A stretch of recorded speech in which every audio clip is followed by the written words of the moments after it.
Olá, irmãos, graça e paz. Estamos aqui de volta para mais um tempo de estudos na Palavra do Senhor.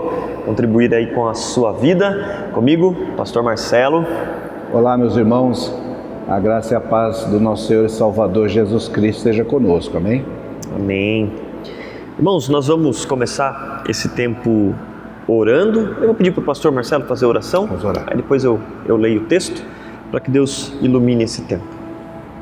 Santo Deus e Pai querido, em nome de Jesus Cristo, nos apresentamos diante de Ti, ó Deus, suplicantes da Tua graça e misericórdia, suplicando também a iluminação e o quebrantamento do Teu Santo Espírito, porque a Tua palavra é viva, rica, poderosa e eficaz. Amém, Jesus. Mas nós somos fragilizados e por vezes a Tua palavra nós consideramos algo difícil de ser colocado em prática.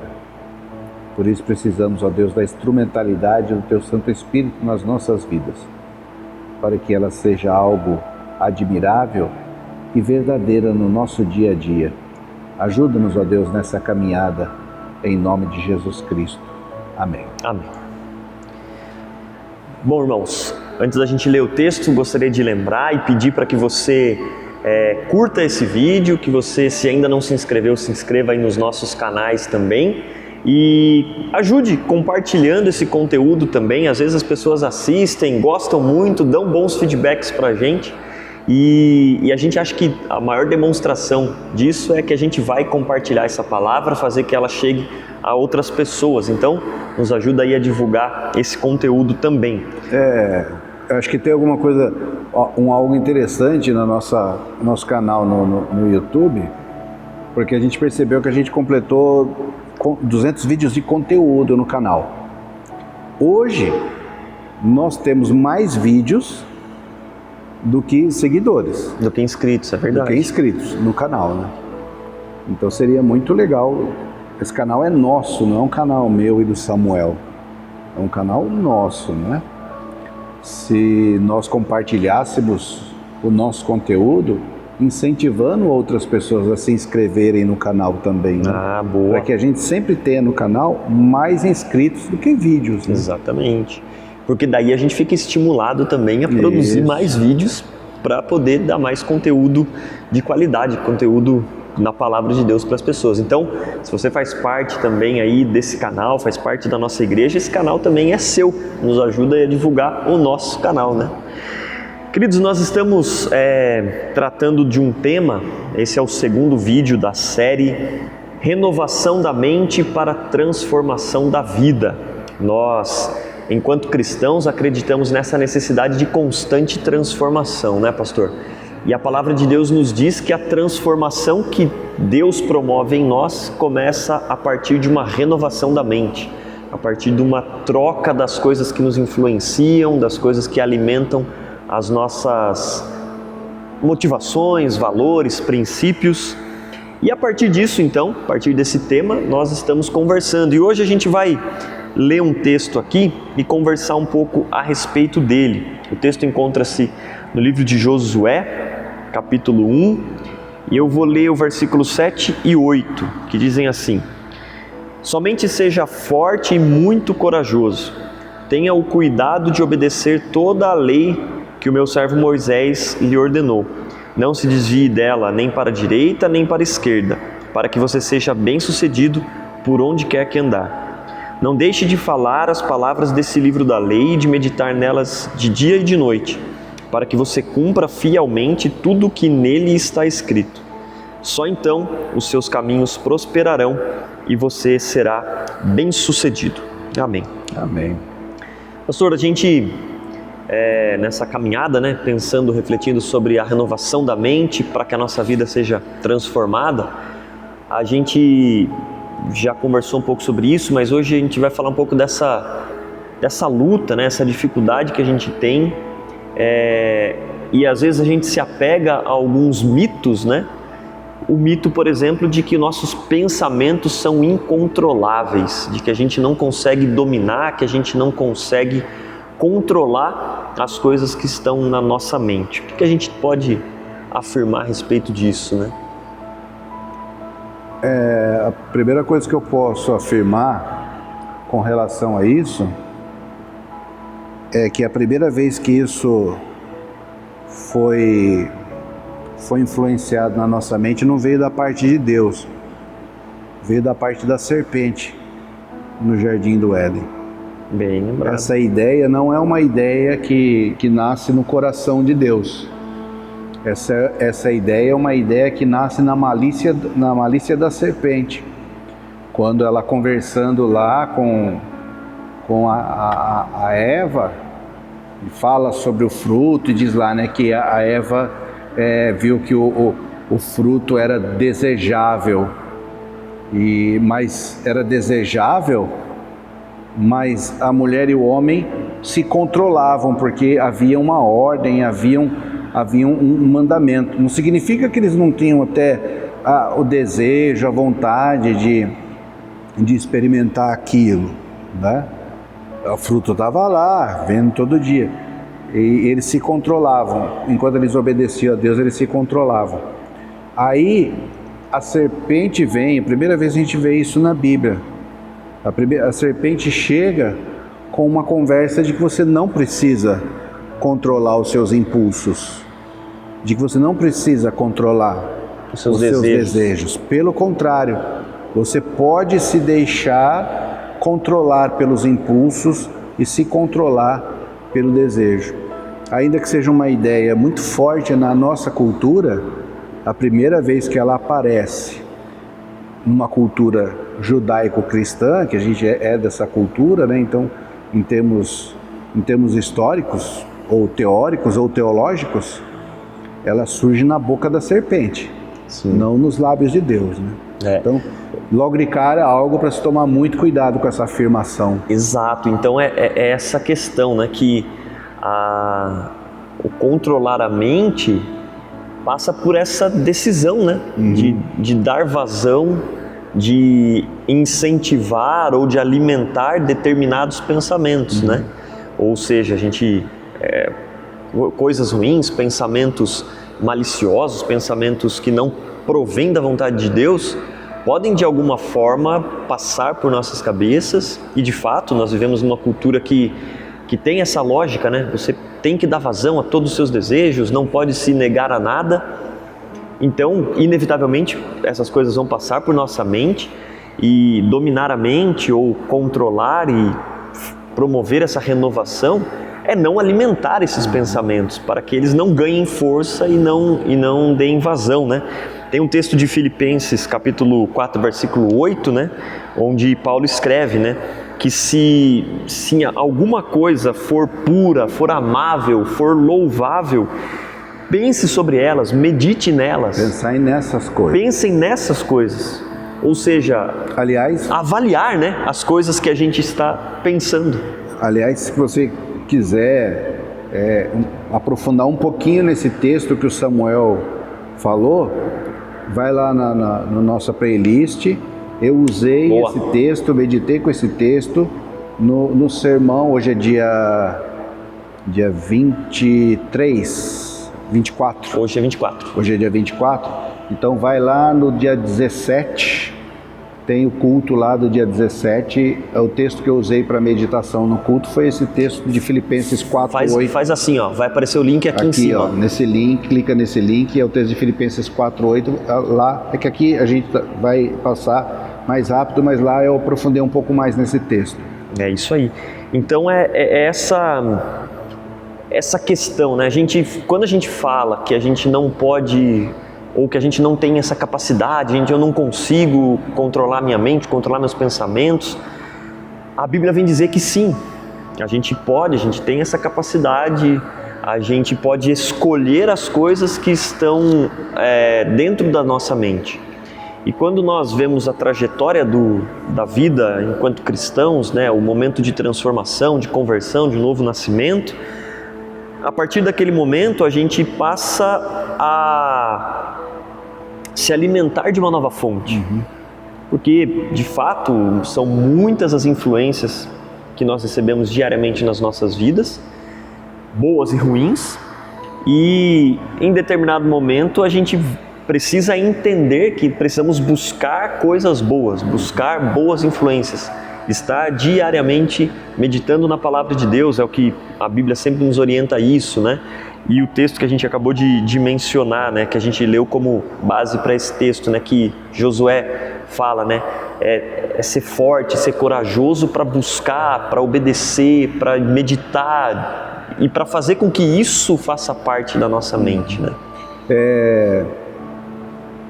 Ainda que o nosso conteúdo aqui é de estudo bíblico, e quem nos assiste, quem nos ouve, pode pensar que isso é uma forçação de barra cristã, mas não é, né? Porque a ciência fala sobre esse assunto, né? Existem outros estudos que não são estudos teológicos, né, da psique humana, da biologia, que falam também sobre essa necessidade. Então esse não é um assunto discutido, conversado apenas em meios religiosos. A ciência também fala sobre esse assunto. Então a preocupação é um tanto geral com relação a isso. Sim. Mas, como o nosso papo aqui é o estudo bíblico, a gente vai se ater nele e, biblicamente pensando, para mim, a grande prova de que nós estamos capacitados para controlar os nossos impulsos, controlar os nossos desejos, controlar os nossos pensamentos, é o fato de que esse controle é um mandamento de Deus. A gente leu aqui Deus mandando Josué fazer isso. Olha, não te mandei eu, seja forte e corajoso. Então isso é um mandamento de Deus. E a gente aprende na Bíblia que Deus, todas as coisas que Deus nos manda fazer, de que não há nada que Deus nos mande fazer, de que em comunhão com Ele nós não consigamos fazer. Claro que sem comunhão com Ele, sem comunhão com Deus, fica um tanto difícil obedecer a Deus. Sim. Né? Mas de tudo aquilo que Deus nos manda fazer, e não estou dizendo que são coisas fáceis, mas todos os mandamentos que Deus nos dá, a Bíblia nos ensina que em vivendo numa verdadeira comunhão com Deus, numa verdadeira comunhão com Cristo, nós conseguimos sim fazer, com bastante esforço, bastante dedicação, perseverança, luta, mas nós conseguimos sim fazer. Se torna um atributo nosso essa capacidade. Então, a prova dessa capacidade, ela é bíblica. E então, dizer que não temos essa capacidade, então também é ir contra o texto bíblico. Sim. E é o que a gente encontra em Gálatas, quando Paulo fala sobre o fruto do Espírito, né? Quando ele fala que uma das características de quem recebeu o Espírito Santo, de quem flui essa ação de Deus na sua vida, é o domínio próprio. Quando a gente fala domínio próprio, não é apenas o domínio das atitudes externas, né? Mas o domínio das coisas que estão dentro do nosso coração, da nossa mente, nossos sentimentos. E, mais uma vez, não está falando que essas coisas são simples, fáceis, é um passe de mágica, não. É uma luta, é um aprendizado constante e é uma busca constante esse domínio, né? Acho que o primeiro passo é a gente sair da desculpa de que eu não consigo controlar meus pensamentos, eu não consigo controlar meus impulsos, e entender que sim, enquanto cristãos, enquanto pessoas que são cheias do Espírito Santo e devem buscar isso, nós estamos aptos a fazer isso. É nosso esforço, as nossas atitudes e a capacidade que Deus nos dá para experimentar isso. Então, eu entendo que a primeira grande mudança que deve acontecer na nossa mentalidade é essa. É parar de usar o argumento de que eu não controlo. Não. Todas as coisas que a gente assiste, que a gente ouve, a forma que a gente gasta o nosso tempo, o nosso dia a dia, fazem com que a nossa mentalidade tenha determinada característica. A partir do momento que eu decido na minha vida que eu vou ler mais a Bíblia, que eu vou orar mais, que eu vou me dedicar mais à comunhão com Deus, a minha mentalidade será uma nova mentalidade. Agora, vamos pensar também o seguinte, tá? Você falou dessa atitude positiva em relação, né? A decisão de ler mais, orar, ter mais comunhão com Deus e tal. Só que muitas vezes dentro de nós, e está corretíssimo isso, só que muitas vezes dentro de nós, as crenças já estão construídas. Então vamos imaginar uma casa. Você tem a sua casa e você quer construir uma casa nova naquele lugar onde está a sua casa ou fazer uma grande reforma. O que você vai precisar fazer antes de ter lá as coisas novas, os cômodos novos? Tem que destruir ou desconstruir o que está construído. Você tem que desconstruir o que está feito ali. E há muitas crenças que estão edificadas, que estão construídas dentro da nossa mente, né? Então, a crença de que não é possível dominar os pensamentos. A crença de que obedecer a Deus, viver em santidade de vida, é igual a uma vida sem alegria, sem prazer, sem diversão. Muitas vezes essa crença está construída dentro de nós. A crença de que é impossível você fazer as coisas que estão escritas na Bíblia, né? E de que Deus tem consciência de que Ele pediu coisas que são impossíveis, então Ele sabe que a gente não vai fazer. Seriam como uma vilinha. Quando eu era moleque, eu morava numa vila em São Paulo, tinha 21 casas. Hoje a turma chama de condomínio fechado. Na época lá a gente chamava de vilinha. Cortiço. Não chegava a ser um cortiço, era um sobradinho, mas estava longe de ser um condomínio fechado, porque não tinha nem portão. Uma amontoada de sobradinhos.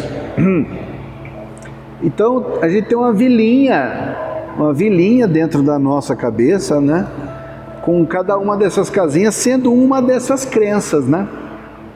Então, por vezes, a gente fala, mas eu não consigo fazer isso aí. O Samuel pensa que é fácil fazer isso daí que ele está fazendo, né? Eu estou falando, né? Você nem sabe o que eu estou fazendo. Uma outra casinha construída lá na nossa vilinha, de que ler a Bíblia é difícil, que não dá para entender a Bíblia, de que ler a Bíblia dá sono. São todas edificaçõezinhas que nós construímos, estão construídas nessa vilinha. E aí, claro, não tem espaço, né, para construir novas casinhas, novas edificações. Então o que nós vamos ter que fazer? Desconstruir aquilo que já está lá construído, né? Quer dizer, vamos ter que quebrar a força daquilo que já está construído, porque essas edificações por vezes são fortes dentro de nós, né? E são tão fortes que nós vivemos morando nelas. Sim. Então, talvez para muitos o processo antes de construir seja o processo de desconstruir essas coisas. E como começa o processo de desconstruir? Bom, começando a acreditar nessas coisas que a Bíblia diz. A minha edificação aqui diz que não é possível controlar os pensamentos, mas a Bíblia diz que é possível. O que é mais forte, o que é mais verdadeiro, os meus pensamentos ou a Bíblia? Então eu não vou conseguir desconstruir essas coisas por minha conta. Eu vou precisar ter a coragem de meditar no texto bíblico e, por meio dessa meditação, confrontar aquilo que está construído para começar a desconstruir e construir uma coisa nova no lugar. Então, desde o primeiro encontro nesse tema que nós estamos falando, que é um tempo, é um processo, é uma construção. Se alguém não achar é um passe de mágica. Se alguém achar também que no final do estudo aqui nós vamos fazer olha, eu vou orar por você agora e imediatamente agora, a não seguir um milagre de Deus, um milagre sobrenatural de Deus, né? Mas via de regra é uma construção que se dá em comunhão com Deus. Sim, e é uma ordenança de Deus que isso aconteça, né? Não é só o fato de que nós precisamos fazer isso para que as nossas atitudes demonstrem algo diferente ou para que a gente possa vencer um vício, vencer um mau hábito, mas é uma ordenança de Deus. Deus nos manda dominar sobre a nossa mente e não ser dominados por ela, ou seja, Deus fala, olha, vocês conseguem, vocês são capazes, vocês têm as ferramentas, em Cristo há essa possibilidade, esse caminho para conseguir e vocês devem buscar essas coisas, né? Não é só uma opção ou um ser religioso, porque a igreja, determinada igreja ou determinada religião exige mais, exige menos. Nós estamos falando aqui de algo que Deus requer de nós, uma mudança da mente, uma transformação a partir disso que a gente está falando da forma com que isso ocorre ou dos mecanismos que a gente pode abrir, usá-los, né? Como você mencionou agora, entender quais são as crenças, quais são os valores, as certezas que a gente tem que não nos permitem viver essa transformação e confrontá-las com a verdade bíblica, o que vale mais, né? E a partir disso ir olhando para nós mesmos e tendo essa capacidade de desconstruir e reconstruir a partir de algo que a Bíblia nos ensina. E eu penso que grande parte da nossa dificuldade, da minha dificuldade, para transformar determinadas coisas na minha vida, para mudar determinados pensamentos, é justamente nesse primeiro ponto, a reflexão, que é parar, olhar para eu mesmo, diante da Bíblia e começar a fazer esse exercício de... Eu gosto dessa palavra reflexão, né? Que é como se a Bíblia estivesse me refletindo, né? E aí eu vejo uma imagem completamente distorcida e, poxa, precisa haver uma correção na rota aí, né? E acho que o primeiro passo de uma mudança é a partir daí, né? Se conhecendo, né? E também, olhar para a nossa cultura também. Ter uma visão um pouco mais ampla da nossa cultura, né? Culturalmente nós somos tidos como um povo irreverente, como um povo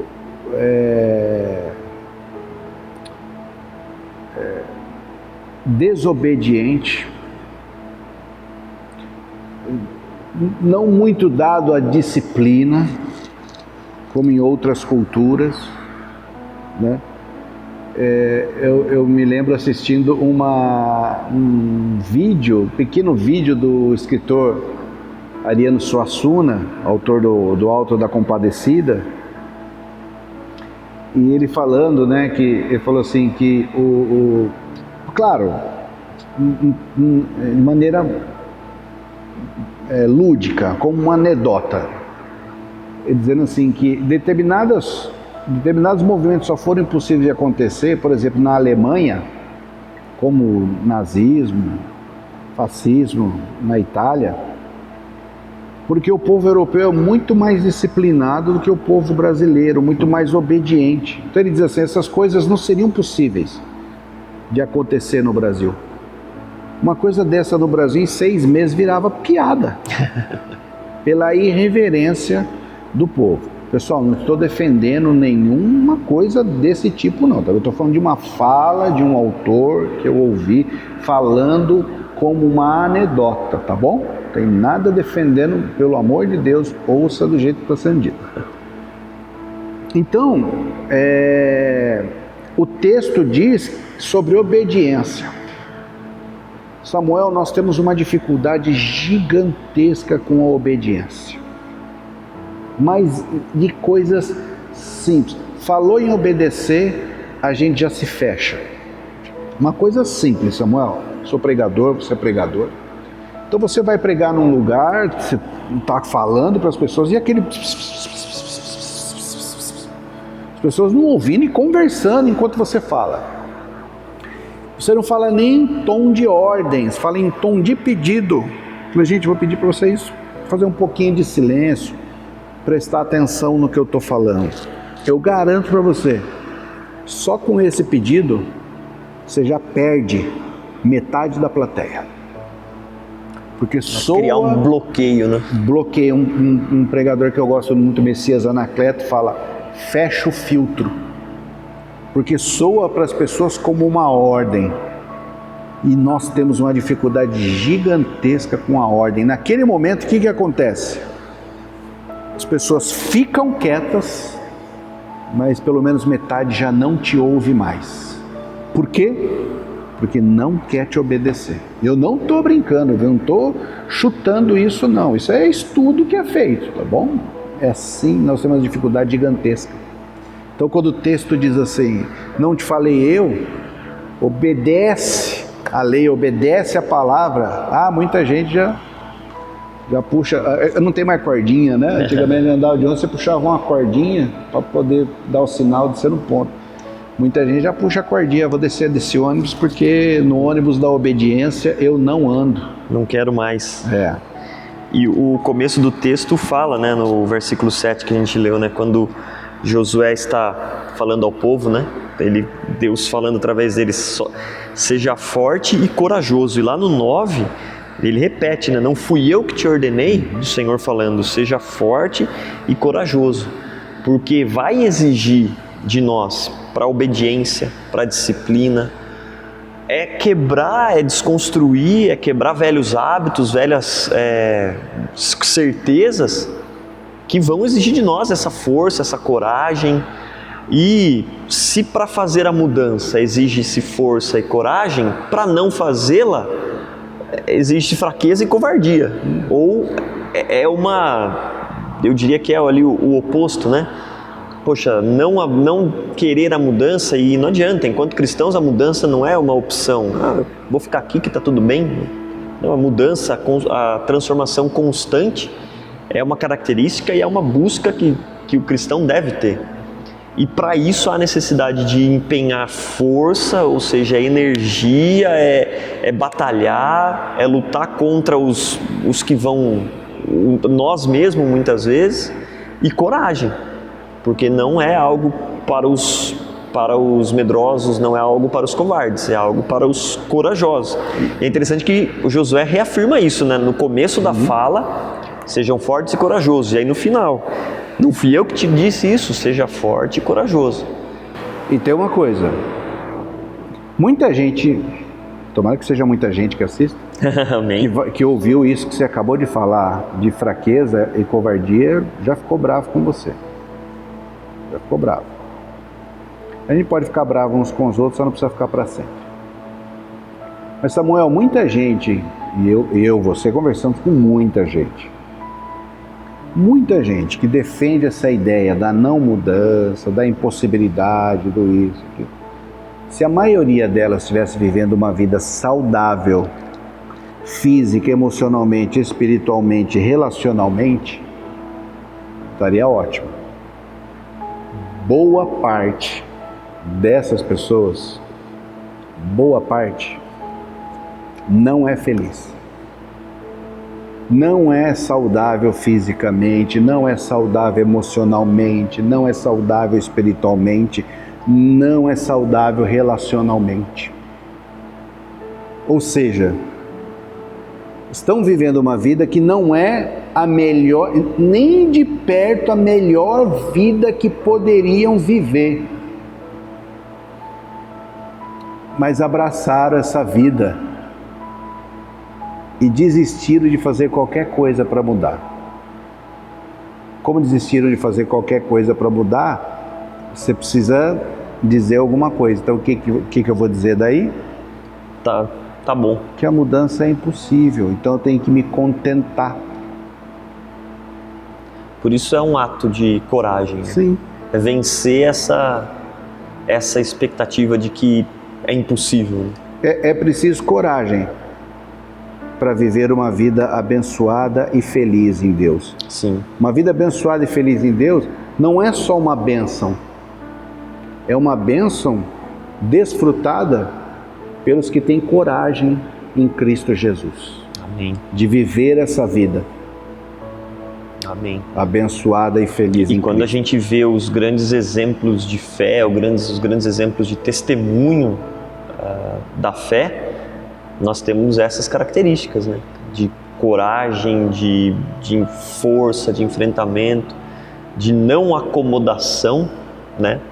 Mas de uma busca constante, né?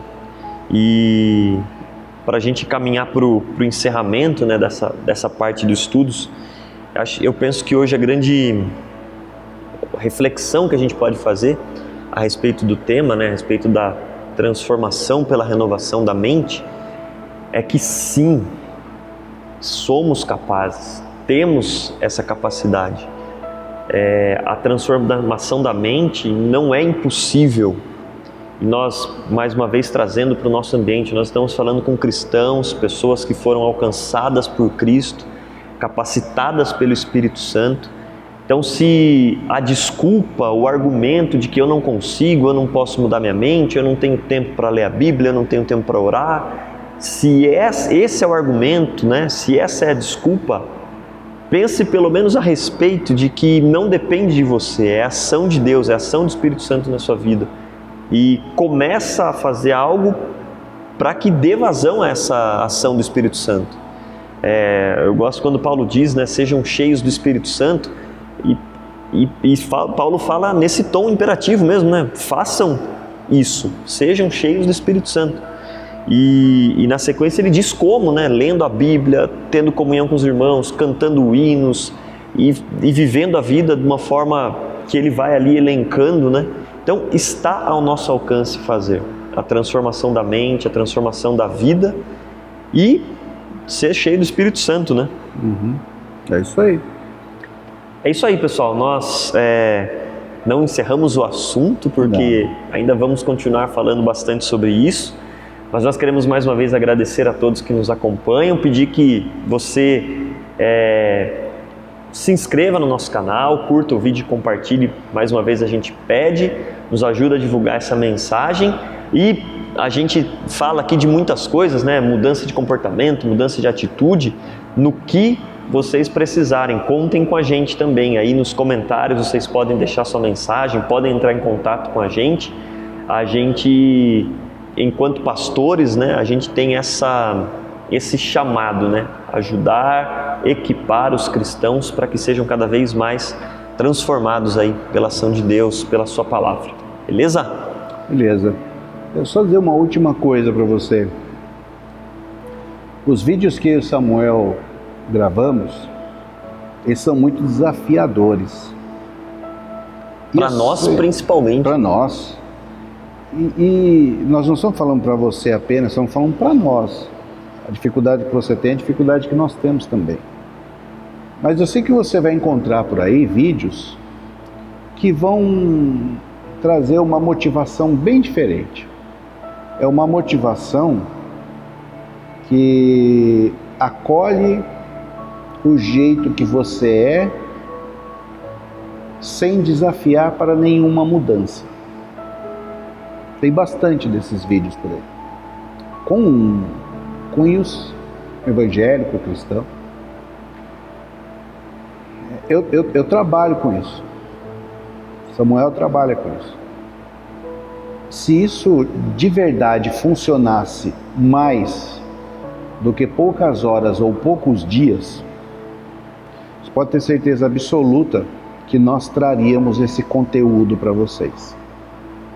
Mas porque nós sabemos que isso não funciona mais do que poucas horas ou poucos dias, nós trazemos um conteúdo que a gente entende que, se você colocar em prática na comunhão com Deus, esse sim tem um resultado duradouro, tá bom?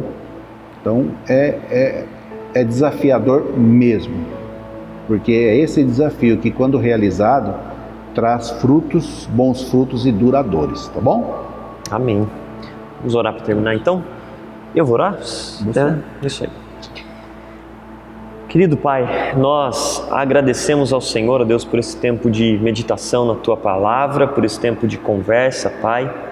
Nós agradecemos ao Senhor porque o Espírito Santo nos tira do lugar da acomodação, do lugar confortável, ó Pai, que não nos permite experimentar as grandezas do Senhor, que não nos permite experimentar a boa, agradável e perfeita vontade do Senhor.